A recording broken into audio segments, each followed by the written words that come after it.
शांति।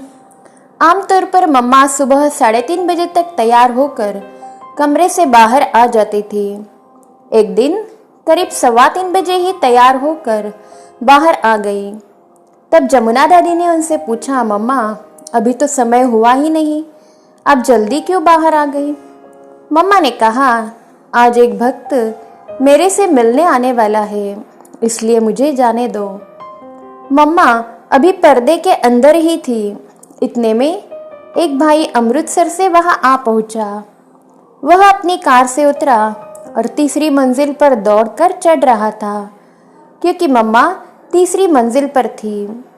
वह गीत गा रहा था, माँ तेरे दर पर खड़ा हूँ, जय अम्बे जगदम्बे काली छप्पर वाली। मम्मा ने खड़े होकर उसका दर्शन दिया और कहा, बच्चे तुम भक्त बन के गीत ही गाते रहोगे या बच्चे बनकर माँ से कुछ पाओगे? माँ ने तो अपने बच्चों को पा लिया, तुम माँ को पाओगे।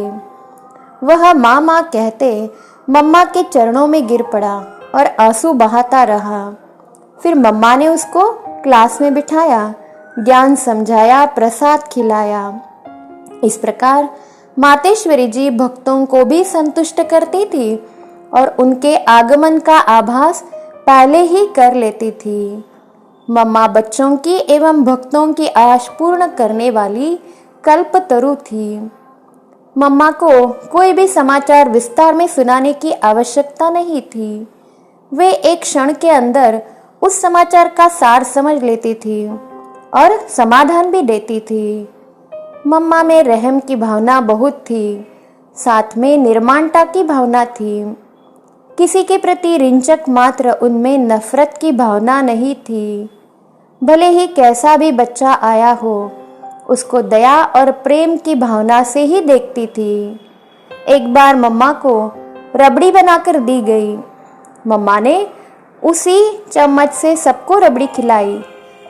कैसा प्यार दुलार था उस माँ का, मुझसे तो वर्णन ही नहीं किया जाता। एक बार की बात है, मम्मा अमृतसर आई हुई थी। वहाँ एक बहन के हाथों से दूध का पतीला गिर गया। मम्मा ने उसको कुछ नहीं कहा, बदले में उससे पूछा, तुम्हारे ऊपर तो नहीं गिरा, हाथ जल तो नहीं गया? इस प्रकार से उसको सांत्वना दी। अगले दिन मन शांत होने के बाद उसको समझाया कि कैसे दूध को संभाल कर ले जाना है। मम्मा के अंदर करुणा भाव और क्षमा भाव बहुत था। इन भावों के आधार पर ही वे शिक्षा देती थी। मम्मा का जीवन बिल्कुल सादा था। उनका हृदय विशाल था। उनमें अचूक परख थी। उनके बोल वरदानी थे, सत्य थे।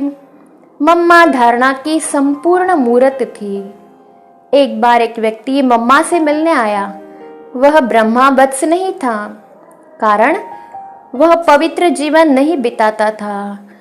मम्मा ने केवल वरदानी हस्त ऊपर करके उसे वरदान दिया। वह व्यक्ति रोने लगा और कहने लगा, मम्मा क्या मैं आपके सानिध्य में नहीं आ सकता? तब मम्मा ने कहा, देखो बच्चे, यह काली माँ का सानिध्य है, हर कोई व्यक्ति उसको पा नहीं सकता। इस प्रकार मम्मा शीतला देवी भी थी तो काली माँ भी। ओम शांति।